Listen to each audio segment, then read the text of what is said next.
Mamlaka ya Viwanja vya Ndege Zanzibar ZAA leo Jumatatu ya tarehe 26 Januari 2026 imefanikisha utekelezaji wa zoezi kamili la kujiandaa na dharura za viwanja vya ndege Airport Emergency Full Scale Exercise lililofanyika katika uwanja wetu wa ndege wa kimataifa wa Abeid Amani Karume AKIA kuanzia saa 4:35 asubuhi na kukamilika saa 6:03 mchana. Zoezi hili ni sehemu ya majukumu ya kawaida ya usalama wa anga likilenga kupima kiwango chetu cha utayari, ufanisi wa mifumo ya dharura, uratibu wa taasisi mbalimbali mnazoziona mbele yenu, pamoja na uwezo wa watendaji wa sekta ya anga katika kukabiliana na matukio ya dharura yanayoweza kutokea ndani au jirani na viwanja vyetu vya ndege.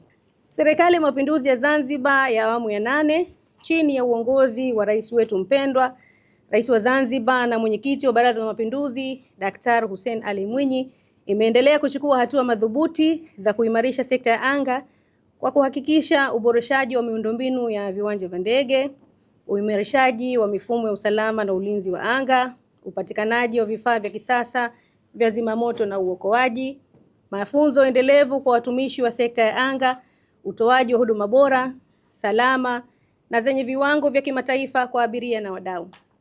Kupitia juhudi hizi, serikali imeendelea kuhakikisha usalama wa abiria na mizigo pamoja na kuboresha huduma katika sekta ya anga, hali inayochangia kukuza uchumi, kuimarisha utalii na kuongeza ushindani wa Zanzibar katika usafiri wa anga na kimataifa.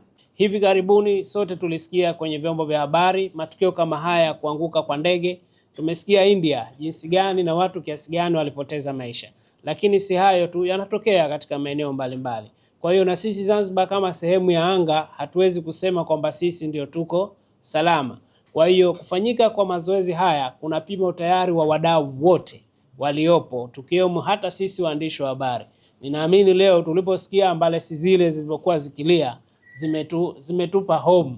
Maana yake zimetupa hobi na kuona kwamba nini huko kilichotokea. Kwa hiyo utayari wetu utatuweka kuwa standby wakati wote na kuona vipi tunaweza kupunguza ama kukinga matokeo haya, lakini pia kuona tunakabiliana nayo ipasavyo.